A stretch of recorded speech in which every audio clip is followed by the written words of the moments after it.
Bonjour à toutes et à tous. Je suis ravie de vous retrouver, je crois, pour ce 17e épisode de Ensemble pour choisir sa plateforme agréée.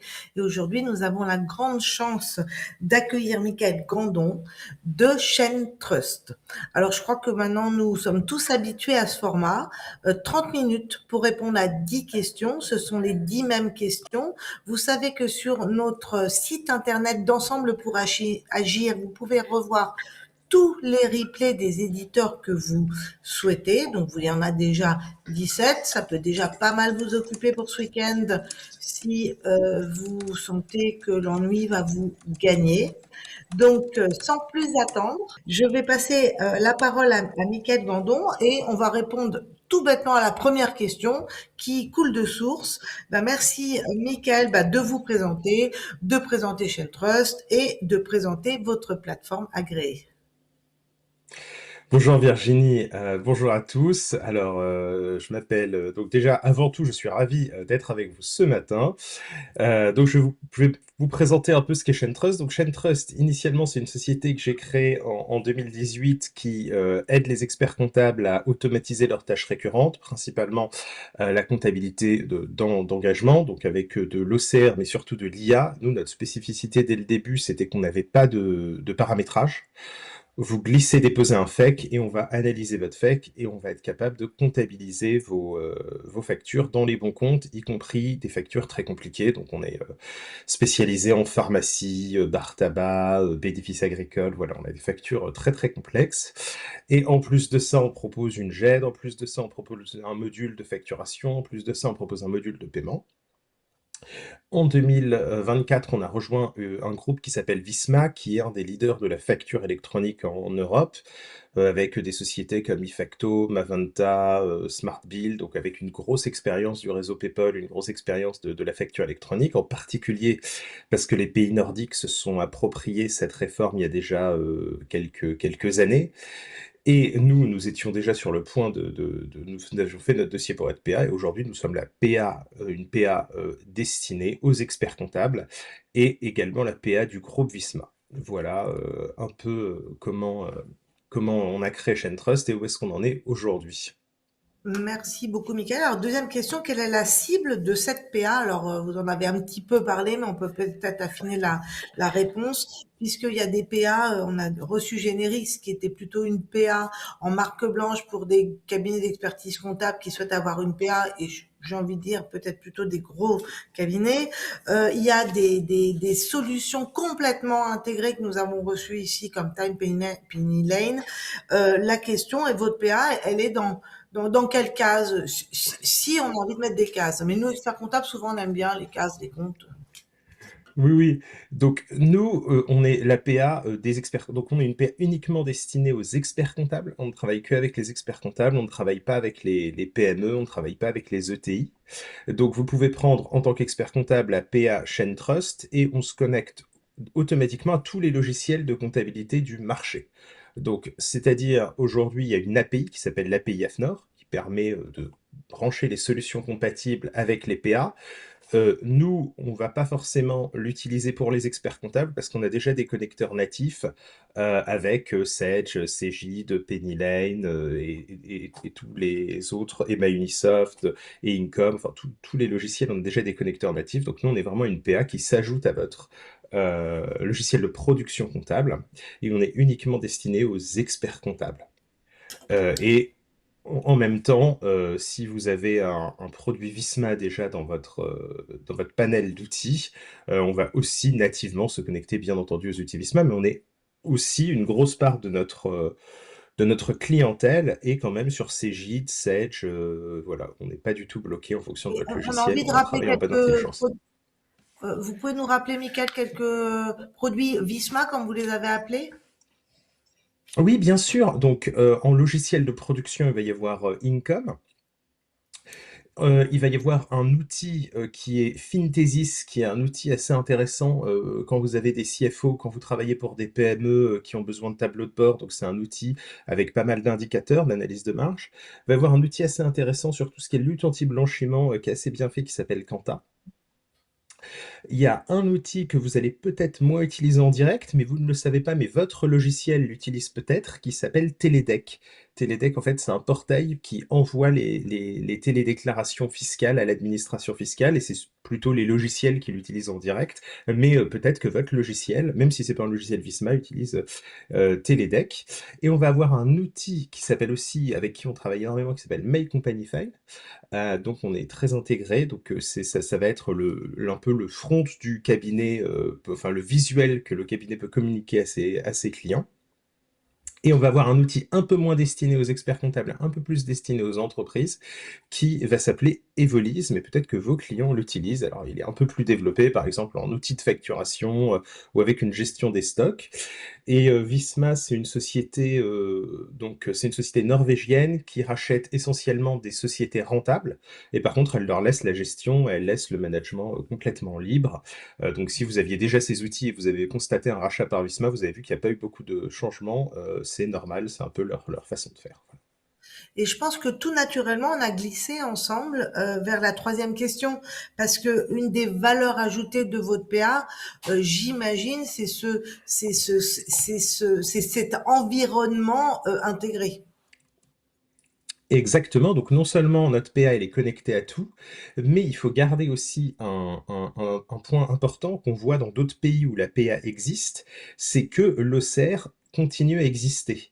Donc en fait, on pense, ah bah la PA c'est des factures X ou des EDI, donc la donnée de la facture, il n'y a plus besoin de faire tourner de l'IA dessus, de faire tourner un OCR, mais c'est pas ce qu'on voit dans les pays qui ont mis en place la facture électronique, parce qu'en fait, une facture électronique, déjà si elle est étrangère, si c'est un Z de caisse ou si c'est une facture de moins de 150 euros, il y a une tolérance pour que ça passe en e-reporting, donc il y a pas forcément, ce sera pas forcément une facture X. Mais même une facture X, en fait, la facture X aujourd'hui, les mentions qui vont être dans le petit fichier caché XML, ça va être total hors taxe, total TTC, TVA, sirène acheteur, sirène vendeur, il n'y a pas forcément le ligne à ligne.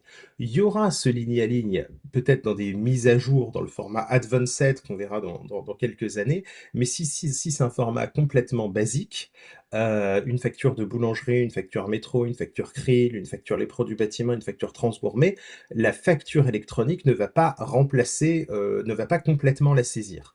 Donc nous, notre valeur ajoutée, non seulement c'est qu'on est très intégré avec tous les logiciels en API, et notre autre avantage, c'est en plus de ça qu'on continue quand même à saisir les factures, et la facture électronique, dans les premières années, va pas complètement régler ce problème. Donc ça fait quand même quelques périodes fiscales un peu plus sereines quand les factures sont saisies. Deux systèmes en parallèle qui seraient très utiles. Je pense, Michael, que vous avez répondu dans la troisième question. Il y a une double question parce que quels sont les services proposés? Est-ce que vous avez envie de compléter votre propos ou... Oui, donc nous, c'est un outil, une GED, un outil d'OCR, un outil de suivi de facture.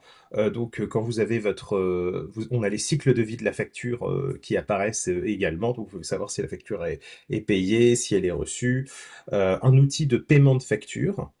Et on envoie absolument tout ça dans votre logiciel de production. Donc c'est un outil assez complet, ShaneTrust, qui en plus fait un OCR. Et en plus, nous avons un outil de facturation inclus qui gère un certain nombre de cas d'usage, et on travaille pour qu'il gère la totalité des cas d'usage. Voilà. Très bien, merci. Quatrième question. Eh bien, vous y avez déjà un petit peu répondu, Michael, mais on va bien synthétiser la réponse parce que ce qui nous stresse, nous, experts comptables, parce que, bon, si nous n'avions qu'un seul client, on n'aurait pas cette difficulté, mais on en aurait une autre. C'est que nous avons des clients, nous pouvons avoir des clients dans des univers différents, des systèmes comptables différents, des outils de gestion différents. Et donc, quelle est la connexion avec tous les outils comptables? Vous y avez déjà un peu répondu, mais on va redire la réponse et les outils de gestion. Oui, tout à fait. Donc nous, on est vraiment compatible en API avec la...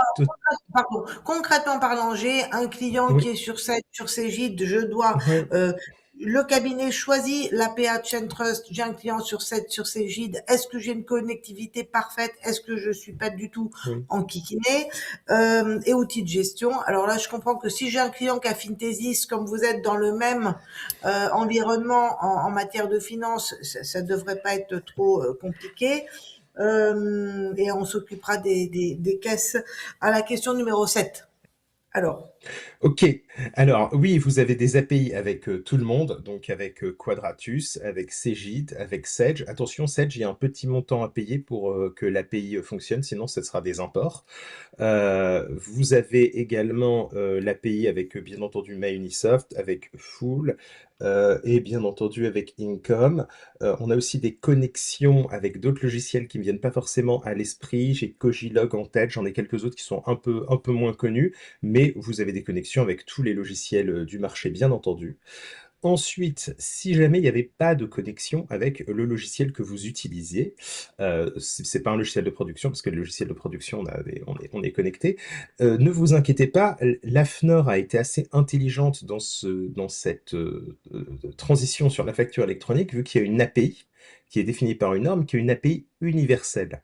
Donc, c'est une API qui respecte les standards du marché qu'on a développé, et typiquement, on l'a testé, donc quand on a fait notre dossier d'immatriculation, c'est via cette API que Income nous a envoyé une facture et que nous, on a pu l'envoyer à l'autre PA pour la phase de test.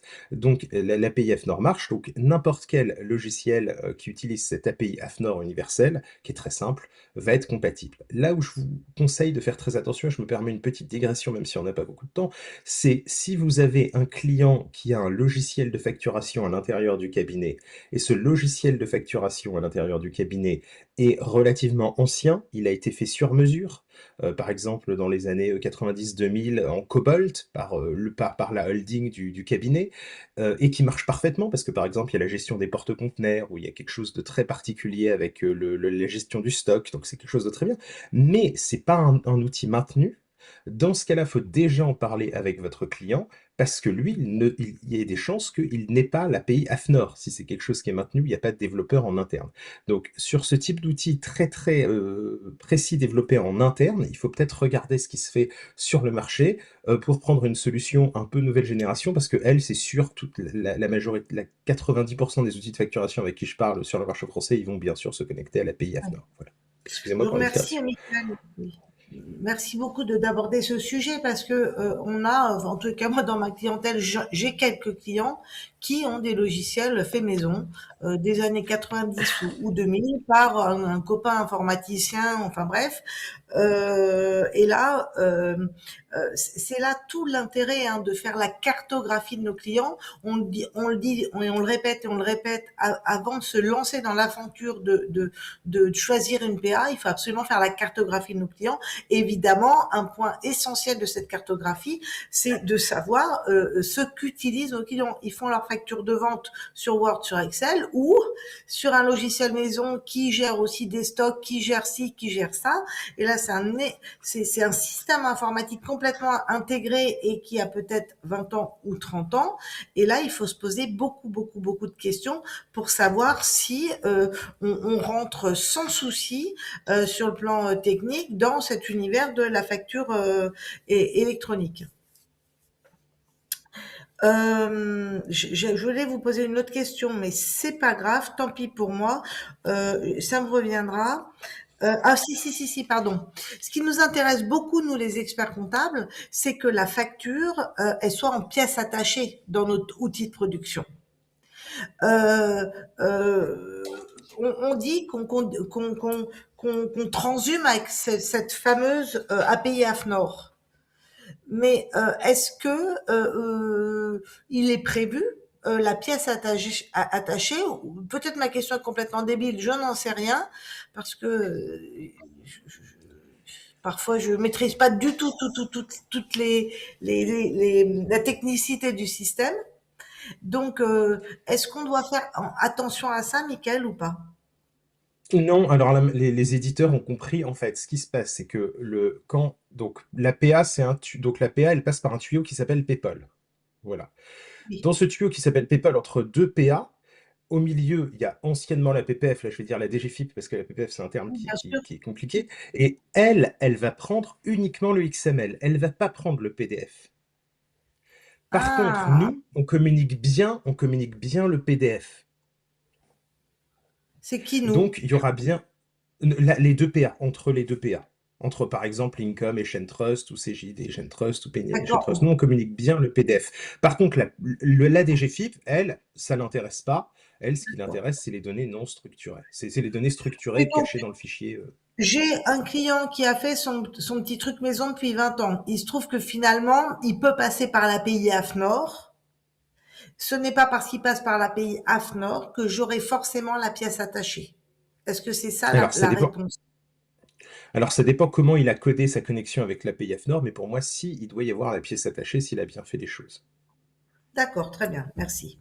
La cinquième question, celle qu'on adore tous, c'est quelle est votre politique de prix pour l'APA? Donc, moi, je le répète, l'APA, en fait, c'est le tuyau où passent les factures via l'annuaire qui est le PayPal, puisque pour qu'une facture passe de A à B, il faut que la facture sache où habite B. Donc, il y a un annuaire là-haut, c'est PayPal. C'est tout bête, ça passe par PayPal, bing. Donc, ça, c'est l'APA, mais vous avez compris que le fait de faire les factures, donc de pouvoir payer de pouvoir payer les factures fournisseurs de nos clients, etc. Tous ces services annexes, ça s'appelle des solutions compatibles dans le vocabulaire de la plateforme agréée. Donc la question est la suivante: combien ça coûte l'APA, les services annexes? Si c'est trop long les services annexes, on va pas le faire aujourd'hui. Vous savez tous que nous allons faire un benchmark. À la fin, nous aurons 20 éditeurs. La dernière date, c'est le 2 avril. On s'est dit que on n'allait pas faire la trêve des confiseurs au mois d'avril. Nous allons faire la trêve de la période fiscale. Et donc, on va s'arrêter à 20. Et ce benchmark, nous vous le présenterons lors de notre congrès les 1er, 2 et 3 juillet à Marseille. Et donc, je vous invite tous à être présents à Marseille. J'enlèverai ma petite page de pub de votre temps, Mickaël. Ne vous inquiétez pas, on Non, va il n'y a pas de rajouter souci. de, de plus. Donc, combien ça coûte? Alors, nous, notre outil tout inclus, donc il est sans engagement, avec absolument toutes les fonctionnalités, donc émission de factures, gestion des factures, comptabilisation sans paramétrage. Il est à 20 € par mois par dossier. Par contre, attention, c'est le prix catalogue, sans engagement. Moi, je vous conseille de faire un test gratuit et ensuite, en fonction du volume, c'est fortement dégressif. Voilà. Donc, s'il y a un peu de volume et un peu d'engagement, là, on peut aller sur des solutions fortement dégressives. Et ensuite, on a aussi un tarif. Donc, aujourd'hui, une pharmacie sur trois en France est sur Chaintrust, on a énormément de bar tabac, on a énormément de bénéfices agricoles. Mais si vous me dites, voilà, moi j'ai ça, mais j'ai aussi des SCI, on va trouver aussi un tarif adapté en fonction du volume. Faites le test, il est sans engagement, il est complètement gratuit, il n'y a pas de carte bleue, on vous rappelle dans la journée. Et ensuite, si ça vous plaît et vous nous donnez une volumétrie, on est tout à fait capable de s'adapter. Mais s'il n'y a pas de volumétrie et le prix catalogue, qui est pas ce que je lui appliquer tout le temps, c'est 20 € par mois par dossier sans engagement. Et pour en savoir plus, vous pouvez aller sur notre site internet Ensemble pour agir. Vous avez tous les éditeurs. Là, vous y voyez les replays et vous y voyez aussi, vous pouvez cliquer, Chaintrust nous a mis à disposition un lien et vous aurez toutes ces informations-là. Sixième question, donc quelle est votre politique de sortie si un client souhaite changer de PA? Donc on dit que nous, experts comptables, on perd notre client, on est très triste et le client change de plateforme agréée. Comment ça se passe avec Chaintrust? Donc, on va vous résilier d'office parce qu'en fait, nous, on a accès à quelque chose auquel vous n'avez pas accès, qui est l'annuaire.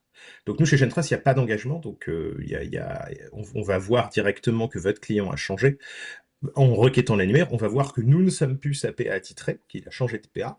On va pas pouvoir vous dire chez qui il est parti, ça on n'a pas le droit. Par contre, on va vous mettre une petite alerte en disant il est parti. Et comment c'est... Donc ça c'est la partie commerciale, donc nous on va vous laisser partir, il n'y a pas de souci. Ceux qui ont Chaintrust, parmi ceux qui regardent, savent que on n'est pas du tout sur des modèles où on force les gens à rester chez nous, surtout si c'est pas votre faute. Et du point de vue technique, c'est ultra simple parce que la DGFIP a obligé les PA à pouvoir migrer sous 24 ou 48 heures, je sais pas, donc c'est juste un swagger qu'on change. Donc, Le tout, c'est de bien garder, donc on va vous faire un petit bouton pour télécharger, comme on fait actuellement pour ceux qui ont Chaintrust et qui parfois perdent des clients ou gagnent des nouveaux clients. On va vous faire un petit bouton pour télécharger tout l'historique et toutes les factures. Voilà. OK, c'est la question de la récupération de l'archivage. Oui. Donc, il faut pas le louper, d'appuyer sur ce bouton. Et le bouton pour je change de PA, il est facile à trouver. Il n'est pas comme dans Ah certains oui. sites, hein, pour les particuliers comme moi, où parfois on a envie de changer un truc, où on se retrouve à la quête, enfin, où le chemin est incompréhensible. Alors, Donc là, la DGFIP, donc la DGFIP a été très claire sur ce sujet, donc nous déjà on l'aurait mis de façon très lisible parce que c'est notre business model d'être assez lisible sur ces sujets-là et de ne pas prendre en otage les experts comptables, d'autant plus que j'ai travaillé moi-même 10 ans en cabinet d'expertise comptable chez Deloitte, chez Gégard Creatis, chez Finexi, donc j'aime bien pouvoir changer d'outil puisque c'était parfois le cas, donc j'ai cette appétence-là aussi, et de toute façon la DGFIP sera très sensible aussi au fait de pouvoir changer de PA techniquement. Par contre commercialement, elle a dit c'est à vous de voir avec votre éditeur, mais techniquement, en tout cas, c'est tout à fait facile à faire. Elle le vérifiera de façon détaillée lors de l'audit, parce qu'on se fait auditer, on a déjà eu un pré-audit, et là, on se refait auditer. très bien. Septième question. Donc ça, ce sont les histoires d'e-reporting B2C. Donc je fais mon petit résumé des épisodes précédents, la facture électronique étant deux volets. Le premier e-facturing, donc là on se passe les facturistes, on l'a vu de point A au point B en passant par l'annuaire PayPal. Et aussi, il y a des obligations en matière de e-reporting lorsque nos clients travaillent avec des particuliers en B2C. Donc là, on parle de notre restaurateur. Tous les jours, à chaque fois de présentation, je parle du boulanger. Je vais changer les bouchers, les primeurs, enfin bref, les particuliers. Et nous aurons, enfin, nos clients auront l'obligation de donner des informations à l'administration fiscale tous les 10 jours dans la grande majorité des cas. Et quand je dis nos clients, on comprend tous que nos experts comptables de ces TPE-PME, ça sera plutôt nous qui aurons cette obligation. Et donc, si nous avons besoin de ressaisir les données du logiciel de caisse pour les communiquer à l'administration fiscale, là, ça va être très, très, très compliqué pour nous. Donc, la question est, est-ce qu'il y a une grande connectivité et comment ça va se passer? J'aime bien donner cet exemple-là du restaurateur qui, entre deux poireaux et 300 kilos de saumon, se dit tiens, je vais m'acheter un logiciel chez Métro de caisse. Il a l'air sympa celui-là. Il revient avec son petit logiciel de caisse. On le connaît de nulle part. Comment on fait pour connecter ce petit logiciel de caisse avec ShareTrust? Alors, d'où l'intérêt de continuer à avoir de l'IA et de l'OCR, puisque nous, comme avant tout, on est un outil d'OCR, donc il y a trois sujets. Donc il y a le Z de caisse, il va y avoir les factures étrangères, et il y a une tolérance pour les factures en dessous de 150 euros. Donc ces trois éléments vont passer plutôt par le e-reporting. Et donc là, sous l'avantage, c'est d'avoir un OCR. Et comme on a un OCR et on est excellent sur la partie OCR, on peut OCRiser complètement le Z de caisse pour pouvoir vous le saisir et vous l'envoyer en API dans votre logiciel comptable. C'est pour ça que je dis que ça ne va pas remplacer l'OCR, la réforme de la facture électronique. Et du coup, là, soit on se connecte directement avec le logiciel de caisse, ce qui n'a pas l'air d'être le cas, et ce qui n'est pas une direction qui a l'air d'être suivie, parce que beaucoup de logiciels de caisse n'ont pas beaucoup de développeurs, et c'est une histoire sans fin, parce qu'à chaque nouveau restaurant, on découvre un nouveau logiciel de caisse. Soit, nous, vous glissez, déposez le Z de caisse, et ensuite, donc nous, le e-reporting, comment ça se fait? Donc, du 1er au 10, dès que vous allez déposer, on va les saisir, on va les mettre dans un fichier que vous pourrez modifier, un tableau que vous pourrez modifier sur ShareTrust, vous avez la main pour le modifier. Par contre, le 19 à 23h59, on va l'envoyer automatiquement à l'administration, donc 10 jours plus tard, pour ne pas avoir de pénalité. Si vous l'avez modifié, on le verra comme modifié, on envoie la dernière version, et si vous ne l'avez pas modifié, on l'envoie comme ça, parce que nous, on préfère l'envoyer au délai, quitte à demander une régularisation, plutôt que d'avoir la pénalité s'il n'est pas envoyé. Et on fait ça donc tous les 10 jours pour la TVA mensuelle. Huitième question, celle-là, elle est facile. Où sont stockées les données? Vous êtes en France, vous êtes à l'étranger. Alors on est stocké chez OVH, 100% français, absolument intouchable par le Cloud Act américain et par le Patriot Act américain. Les données sont purement françaises. OVH n'a pas de filiale en son nom propre aux États-Unis, donc ces données sont 100% françaises et nous sommes, enfin c'est pas parmi la majorité des startups qu'elles sont 100% chez OVH puisque AWS et Google font des très très grosses promotions. Nous, on a toutes nos données en triple synchronisation uniquement sur OVH. Parfait, merci. 9e question. Les cas d'usage.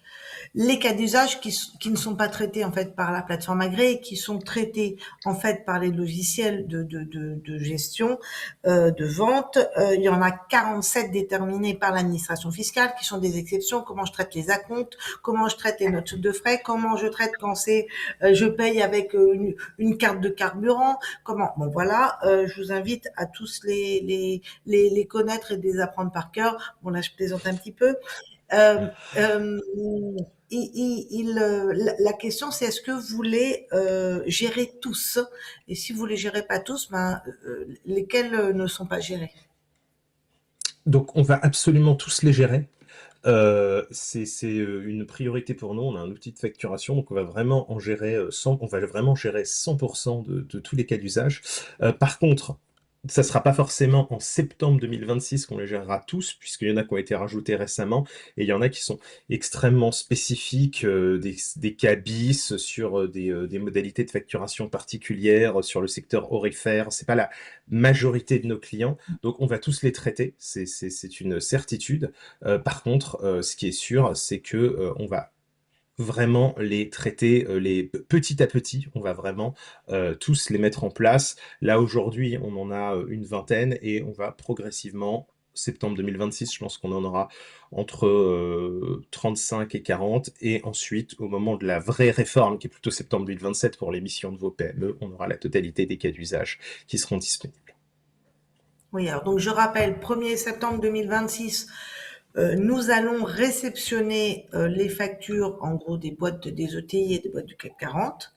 Là, comme ça va nous faire une bonne petite révision, un bon apprentissage sur peut-être 5% des volumes de nos clients. Et septembre 2027, là, c'est l'émission pour tout le monde. Là, ça sera un peu plus touchy peut-être. La dernière question, Michael, si vous voulez bien, quelle est la stratégie vis-à-vis des experts comptables? Parce que nous, experts comptables, on a parfois un peu l'impression qu'on pourrait se faire disrupter par des éditeurs et donc on a besoin d'être rassuré. Alors, nous, on ne travaille qu'avec les experts comptables et pas avec les PME chez Visma. Donc en fait, notre EBITDA, c'est votre EBITDA. Plus vous faites d'argent, plus on fait d'argent. Donc on n'a pas du tout intérêt à vous disrupter et c'est notre modèle dans tous les pays où intervient Visma pour la profession comptable. Donc on va pas passer par la PME pour passer outre l'expert comptable parce que de un, ayant travaillé sur le sujet, c'est stupide, hein. Une PME, elle a de la fiscalité spécifique, elle a besoin de savoir comment optimiser si elle a une SASU, comment optimiser son Dutreuil, comment optimiser sa donation, comment voilà, optimiser ses déductibilités. Ça n'a pas de sens de passer directement par la PME. Nous, on travaille qu'avec les experts comptables. On est uniquement dédié aux experts comptables. On ne travaille pas avec les PME. Donc vraiment, on est aligné avec les experts comptables et c'est plutôt le modèle Visma. On n'a aucun intérêt à disrupter les experts comptables. Par contre, on a tout intérêt à leur proposer des outils, que ce soit Quanta, que ce soit ShareTrust, que ce soit Fintesis, pour les aider à augmenter leur EBITDA et à augmenter leur satisfaction client et à leur permettre de gagner plus de marge avec des outils de productivité intéressants. Merci beaucoup, Michael. On a quelques questions, donc je vous propose de passer aux questions si vous voulez bien, sauf si vous avez quelque chose à rajouter sur Chain Trust.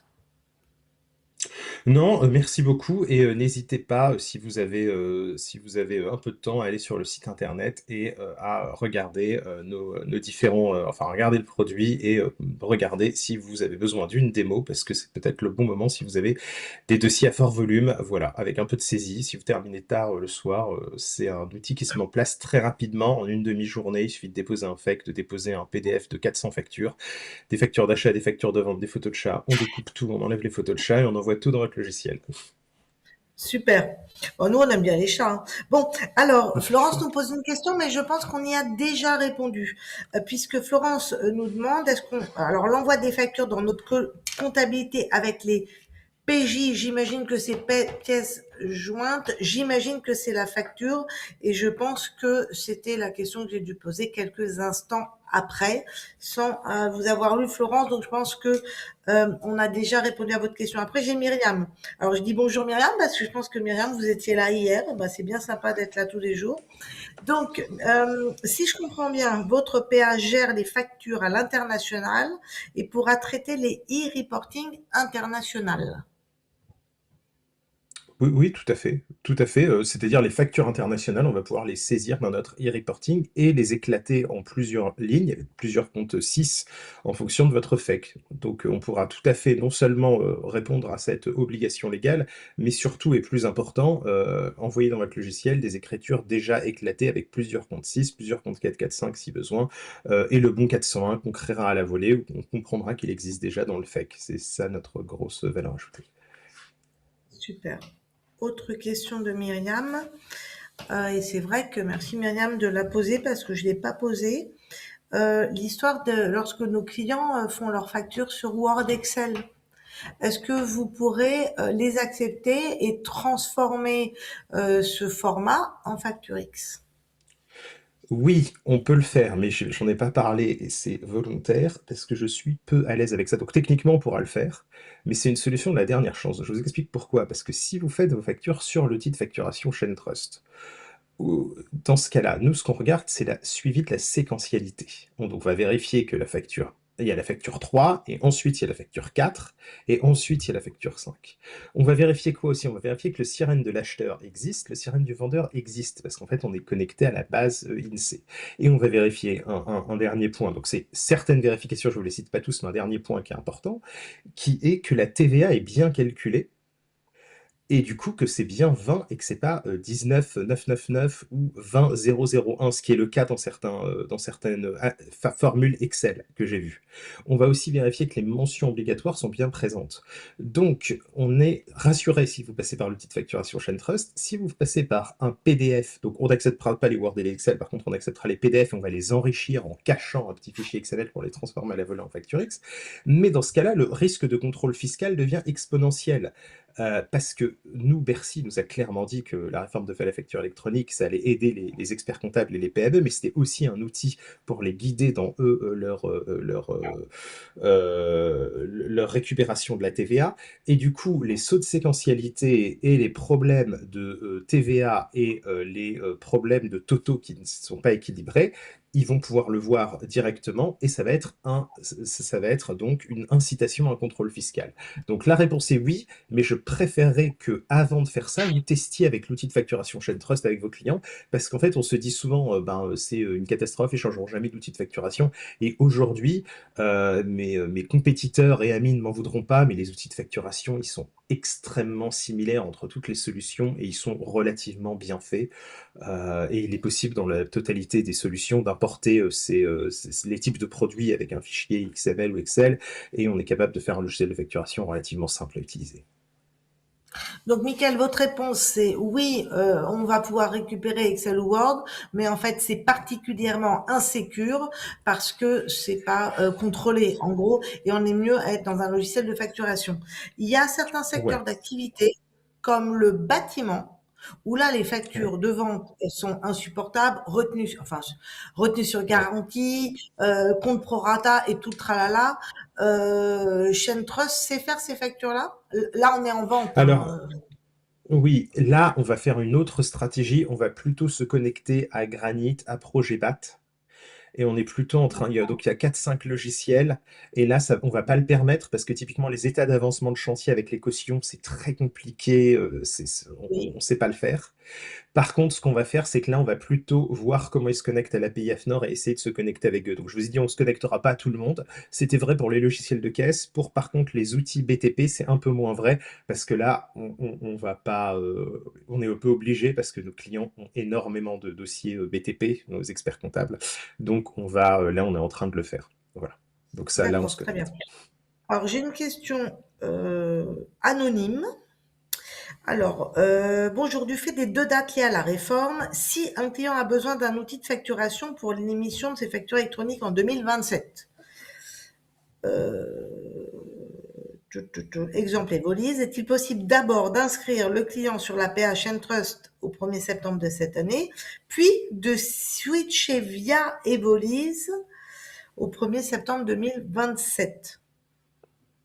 Oui, bien entendu. Oui, oui, tout à fait.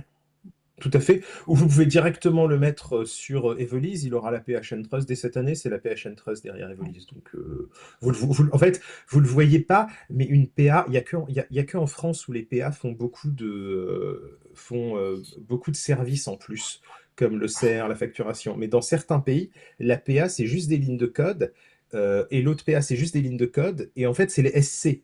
Et vous avez votre interface SC, vous faites la facture, vous ne le voyez même pas, ça part dans la PA, qui part dans l'autre PA, qui redescend à l'autre SC, et l'autre personne à l'autre SC.